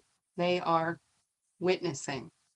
Because once you have this purview of the federal government being corrupt, it's not too far of a jump that your local cops are corrupt. And so therefore you have to have everyday citizens come out and witness what's happening and document because these are infringements on constitutional rights. And so at some point, we talked about accountability, right? At some point, we have to hold everybody accountable for their infringement on constitutional rights. And those constitutional rights extend to the people we locked up in concentration camps, even overseas. The people that we sent to CCOT, they also have that right. And so that's why I get passionate about it, is because we took an oath to the Constitution. And for some reason, there's a lot of us that are just shrugging our shoulders as constitutional norms are being ignored, while the Constitution is being picked and choose of what we're and who it gets applied to. It's kind of like the 14th Amendment, right? The 14th Amendment was only established to give slaves the right to vote, right? That's that's the entire reason, right? In citizenship, right? Is so that they could take a part of this country with slaves. Now the argument being made is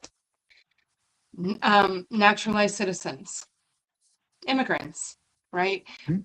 But if we see how like the Patriot Act worked, right? We all think, I think it sucks. You might like it. I think it's a surveillance state. It's just kind of expanded and expanded. Is whenever something expands through policy, it never contracts. It never contracts. And so if we are arguing that the 14th Amendment is now like for non-natural, like naturalized citizens can now be like, oh, you're not a citizen anymore.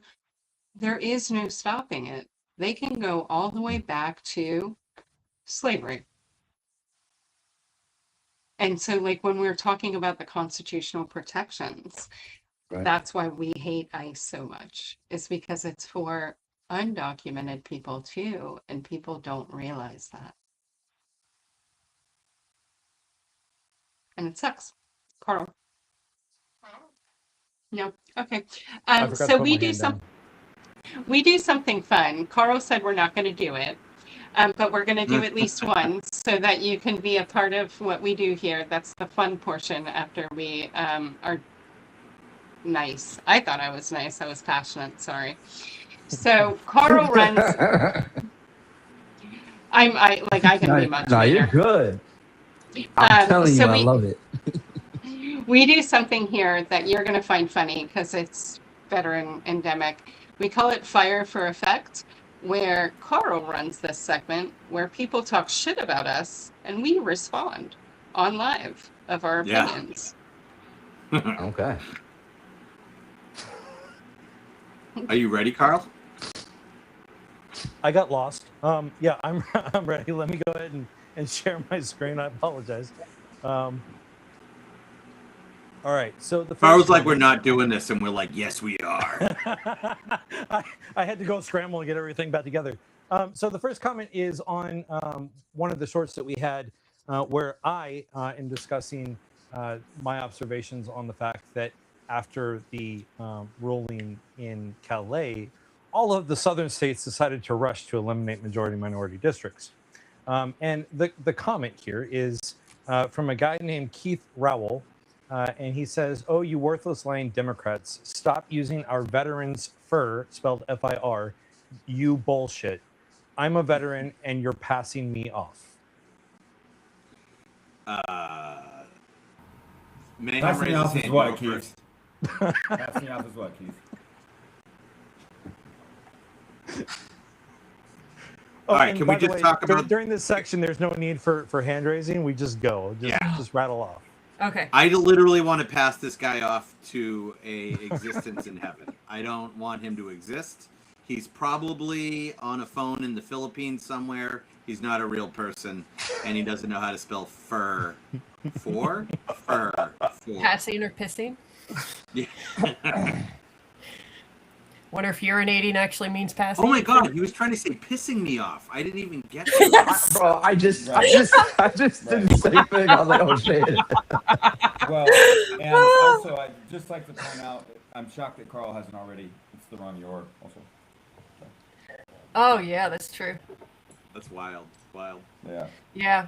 So somebody doesn't remember what veteran benefits they got, from Democrats, by the way. May I Agent suggest, Orange, Keith, Pact that Act. you use your GI Bill? Yeah, GI Bill. All came from Democrats, by the way. Just saying. That's the reason why I am, is because I studied legislation and then I'm like, oh, these guys actually do shit for us. So I gotta tell you, one of the things that stop using our veterans for your bullshit, one of the things that I find really interesting on social media is how many people will use veterans for like, I don't want to house immigrants because we don't house veterans. Like, fuck you, bro. Like, first of all, there is money for veterans and it's not perfect. But like, You're literally using veterans to make a racist ass point. You like white ass honky. And Keith Rowell, I bet, works like at a Dunkin' Donuts in like at a pit, in like some pit stop in Mississippi. But fuck that guy. Just tell them to I love stop using veterans as a political token, political pawn. It's ridiculous. I don't get it. What's even more ridiculous is that we are veterans. So I mean, the fact that he thinks that we're using veterans for our bullshit, despite the fact that we are veterans and we are making the statement, like at some point you have to draw that connection and stop trying to create this this boogeyman called the Democrat, when in reality your party is the one actually destroying the country. Well, So Carl, I that. use myself all the time. So Oh, man. I mean, but didn't he comment this under the 5051 veterans page? Yes, he did. Yeah. Yeah. Can I- It's a veterans page. I would like to be the token Democrat here. I want to be a token Democrat here because I'm in Massachusetts. I am a Democrat. I fight so often with Democrats right now because I feel like they're a pretty weak party, right? I feel like they don't stand up. I don't feel like they're accountable to a lot of the things they say. They take money from fucking everybody. And so I was really close with my congresswoman for quite some time, and we're not close anymore. We're like, I'm at the point where I'm like, I don't fucking care. I just want you to win. Never mind the war with Trump, right? I'm part of a party that has capitulated over and over and over again. So worthless lying Democrats is a bunch of bullshit because, quite frankly, Democrats are just as disappointing as Republicans. End of rant. So I can do one more, Katie. You think? I got one more. I think would be a good one. So, continuing on the uneducated veteran aspect. So this one is from on YouTube from an individual named Eric Garcia 172. This was 6 days ago, and it was on a YouTube video with me talking about how the veterans oath is permanent, like it doesn't go away, it's for life. And so Eric Garcia decided to tell me, "You're our idiot. Respect your uniform, comma, no space, from a sergeant USMC." So first of all, Eric, listen, spelling for Marines is out there. It used to be an MCI, it is now on MarineNet. I would encourage you to go ahead and find that and take it, because if you can take it, you should have taken it as a PFC, bro. But if you can take it now, it will allow you to be successful in your career going from sergeant to staff sergeant and progressively on up. While you're at it, take math for Marines. I did not, and I sincerely regret it. But more importantly, I actually reached out to you via comment and I said, come on over, let's debate this live so that Gunny can give you a little hip pocket class, bro, because your oath is for life. Just because you got out and you got your little Dobby is free fucking DD-214, it doesn't mean that you're done protecting the fucking Constitution, bro. You can go out and think that you're going to go ahead and have a life where you're going to live in obscurity, but guess what? When push comes to shove and your government starts fucking doing the wrong thing, or the call comes up and you need to recognize the fact that the Constitution that you protected is no longer being protected and is being violated every single day, it's your job to stand the fuck up and protect it. So, brother, I'm gonna say it again. If you really want to talk about this and you want a hip pocket class and you're serious, hit me up. I'll drop my freaking information in the comments. Hit me up. We'll get on live and we will have a class on this topic. No test at the end, I promise, but maybe a practical application. Also, I know Buck, for sorry, go me. fuck yourself from the E7. Yeah, and I want to also bring popcorn E6. and watch, please. I just think it's so weird.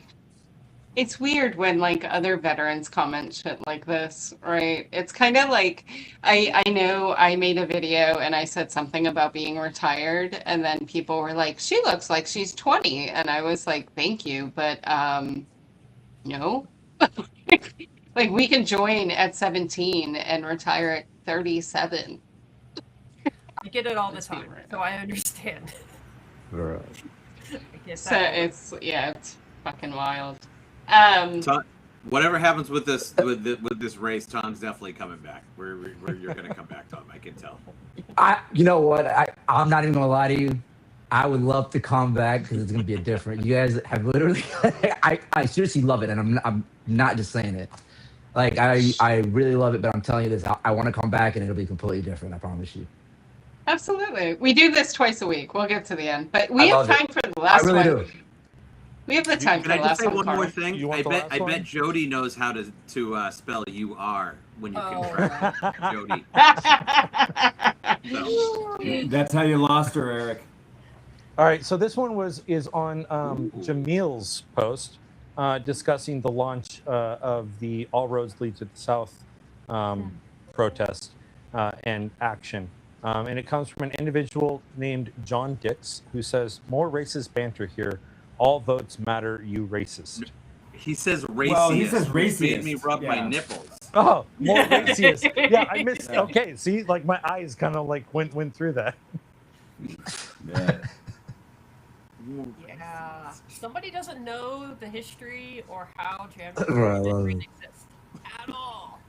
And I mean, just take a look at Nashville. Nashville is a great example of a recent thing of gerrymandering on how they separated a black community with rural communities to then dilute the black vote. That's a great example to do. And that's only how many years did that happen? I mean, in the last decade at least. This last 5 years have been a blur for me. So, but yes, it's a pretty recent one that he can use. That happened like 2 weeks ago. No, that's Memphis. Oh, all right. I was like, bro, like I know it's been a long year, Honestly, but Memphis and Nashville are two different states. oh, yes, they are. They are. With this news cycle, nothing happened 2 weeks ago. Everything fucking happens all the goddamn time. But go ahead. It really does. I do want to say something though, because I live and Steph can attest to this because she knows Jacksonville. So in 2022, there was a majority minority district here in Jacksonville, Florida, and it was redistricted, right? And we lost the district. Okay, and they like representation matters. And Carl had said this in our chat that he really didn't understand the representation aspect of it. But I saw that firsthand because there is a portion of Jacksonville that is like pretty BIPOC, right? And it was in this area. But now that entire area where I live is with the redneck KKK people of the West Side and the rich white people of Nassau County. Yeah. And it makes no sense. And so when you sit here and you're like, all votes matter, like all votes do matter. But you know what also matters? Representation, right? Like, and because the votes that are being taken away, if you look at the map, it's in the Cotton Belt, which is endemically farming communities. And so if you do away with the voting of the farming communities, the subsidies are not going to go to those communities because the representation is not in the House to make sure your community gets their fair share. And so that's why representation matters. And it's not racist banter from a black man. Black people cannot be fucking racist. We instituted racism. It is an institution that we created as white human beings when we created whiteness. When did we create whiteness? After emancipation, because there was white slaves as well. And so then when everybody was free, we had to institute a caste system. Because why? Because racism.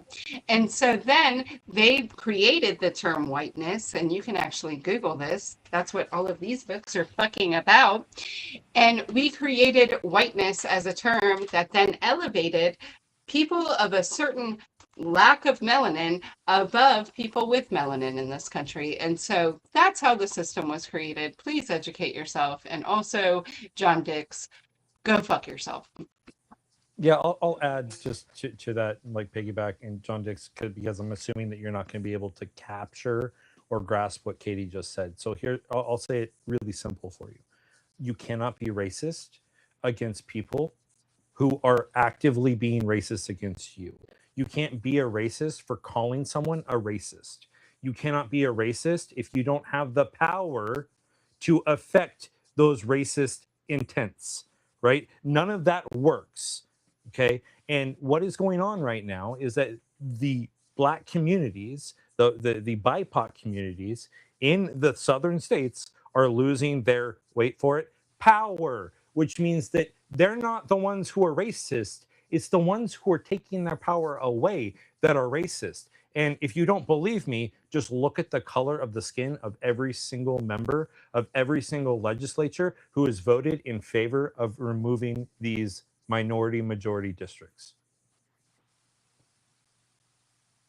That, right. I'll close with this and then we'll go to our closeout. It's endemically racism if you look at who is doing it. Who rushed to redistrict? The Confederacy. That's who. The Confederacy was mad and waited for years and have plotted since the Civil Rights era to overturn this law. And now they have people in power that were willing to do it for their base. And that's what it comes down to. And guess what, sir? You're their base. You're it. So, Tom, we close out in like a weird fashion. You're going to think it's funny because you'll get it. We close out with a safety brief. Because safety brief. For everybody watching that doesn't know what a safety brief is, it happens every close of business on Fridays by your leadership. This happens because people like us that were senior NCOs end up picking somebody up from a jail or from a bar or for something very fucking weird.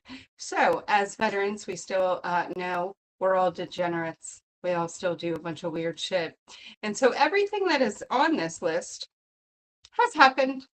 And that's why it gets there. Nothing gets added to the safety brief unless it's happened. So we always start in the same way. Don't beat your spouse, your child, or your pet. Eat an actual meal. Gas station snacks, nicotine, and caffeine are not food. Drink water like you mean it. Half of your bad mood is dehydration. If you are coming to the South to help, because the South needs your help, and you've never been in Southern heat, maybe don't come. I don't think you're prepared for this shit, especially for Louisiana, Alabama, and Mississippi. I live in Florida, and that's a different kind of heat. Okay, so think twice about that. All right, like especially because it's going to be Freedom Summer 2.0. It's going to be hot as fuck. Think about it. All right, get some sleep. Nothing good happens at 02 in the morning except Waffle House and pure regret. If you've been running hard for weeks, rest is not weakness. It's actually needed. Take all of your meds.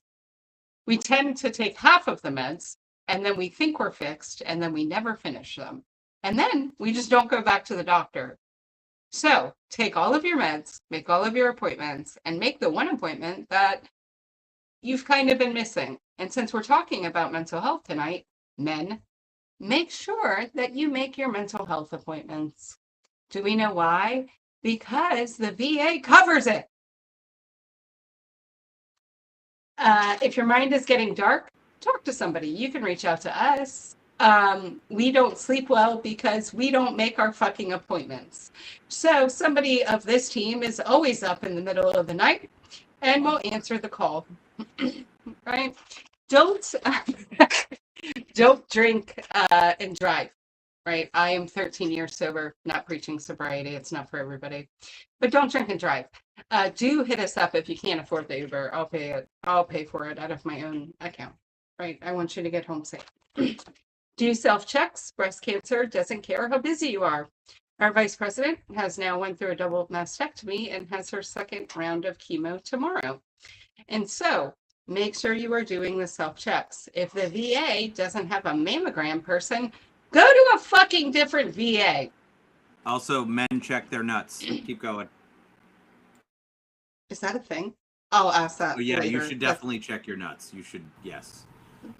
I didn't I mean, ask I don't anybody else own to do them. it for me And because your- I'm a and your grown man. I PSA. can check my own nuts. It's And your PSA, which is a little bit. Okay, the bisexual woman here, yes, you check your nuts. For the men, they need to check their nuts. I know, Katie, you don't know that. It's okay. But somebody who's been with men, yes, you check the nuts. Just by looking at me, you can tell I don't do dick. So I would have never guessed that. Thanks. I will add that to the safety brief. Stretch, we're not 22 anymore, right? Like stretching is good for you because we will wake up in the middle of the night and our neck will not move. So make sure you're stretching. Sunscreen is cheaper than dermatology. Put your dog on a leash. Your friendly baby is probably friendly to you, but probably a monster to other people's. And fuck your animal. Do not fight wildlife, especially geese. Geese have tenure.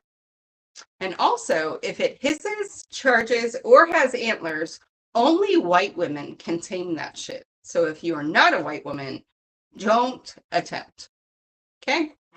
Scooters are transportation. They're not cavalry mounts.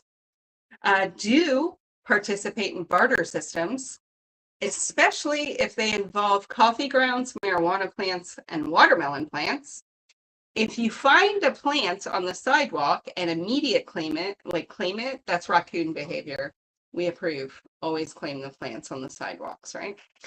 Emotional support potatoes are authorized and should be carried with dignity and pride. Do not buy animals on the black market to make policy points. You will win the policy point, but the animal needs a home. Think these things through. Okay? Do not build a golden calf. It just got added. This is a new one. All right. Make good decisions. If unavailable, make survivable ones. If neither is possible, make legendary ones. And then film it, send it to us. We'll absolutely put it on all of our fucking platforms, right? But most importantly, our oath is not only to the Constitution, it's to the people of this fine country that we are out here protecting. So as we're out doing actions, or as, Tom is out at activities, always look at your left and your right. We are told to protect the most vulnerable around us. And right now, our civilians of this country are scared, right? And so we have authority as veterans. People look to us because they know that we will keep them safe. And so that oath continues until we die. Just part of the fucking thing. Sorry about that. All right, so that is how we close out Tom. But I do want to thank you so much for coming on. And I want you to give us one last closeout. How do people find you, donate to you, see you at your next event? Give us your spiel. How do we contact you? You're muted. There you go. Sorry, I didn't even realize that I did it. But people can find me at either on TikTok or Instagram, just Tom Barhani, or just the Resident Solution MN, or you can go to the website theresidentsolution.mn and read the whole platform and find me on there as well. There's an email on there that you can contact us, our campaign. We're signing on the ballot come next Friday, and that next following Monday, we'll lay out our schedule, at least for the next 2 weeks out for the rural areas. So as of right now, we don't want to put anything out until we're on the ballot, got everything set. So keep checking back on TikTok or Instagram, or the website itself. We'll have all that information and all that updates on there as well. And what was the other thing? How to donate? Guys, can people donate to you? Like do you have a account? Yes, so they can, but as I said, right now it's turned off just because I want to make sure I'm on the ballot first before we even start taking anybody's money. But come on the 2nd, you can go back, check on the website, and everything will be connected, and the donations will be on.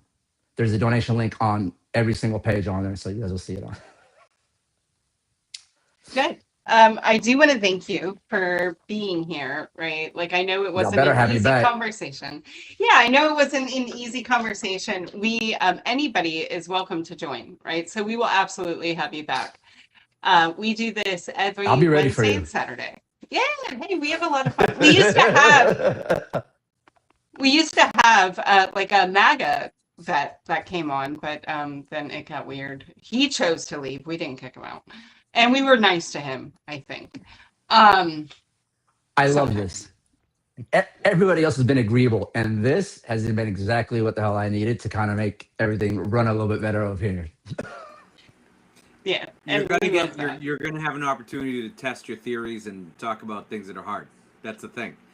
And the thing is when you Yep. have a diverse constituency, right? We're all gonna have different ideas. I really appreciate you here. I thought 100%. this is really good, and I want to have you back for sure. No, you Yeah, have no, to have me back. I gotta redeem. I gotta. No, I do think I think it's great. I think it's awesome, and I also think that it'll be an interesting part of your story. You know, coming from, like you said earlier on in the episode, you know, politics was not on my 2026 bingo card, but somebody's got to do something. We're here figuring it out. You come on, you take hard questions, and then you're going to go around and you're going to see those constituents, and they'll have some hard questions for you too. And then I think I'd be interested to hear, you know, what you found out on your listening tour when you come back on. Yeah, absolutely. We can't wait to have you back. And even if you don't win your race, you are more than welcome to come back anytime and just shoot the shit. No, I'm gonna So win. I'm gonna win. I I'm telling believe you, I'm in gonna you. win. Put I'll it in get the there. universe, my friend. 100%. So we do this every Wednesday and Saturday night from 8 p.m. to 10 p.m. Eastern Standard Time. We're overtime. We're doing better. Carl is not happy that we keep going overtime. But this Saturday, we took a vote of the panelists that we are not going to be on for Memorial Day. However, we are going to pre-record something for Memorial Day. What this is going to be is more informational on the true history of Memorial Day, because we don't think that people know the history of Memorial Day.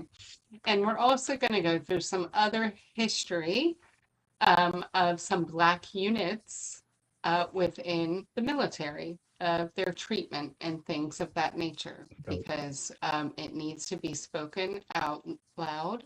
And so we are going to pre-record that. That will be up on Saturday for everybody to watch. I think if Carl's going, yes, okay, it'll be up on Saturday for everybody to watch. It's going to be pre-recorded. But Tom, thank you so much for being here. I hope Thank you you, come guys. back. I will. And Thank you guys so much. I hope everybody has a good night and tunes in on Saturday for the pre-recorded. Come learn some history about the military of Memorial Day and some dark history that nobody wants to speak out loud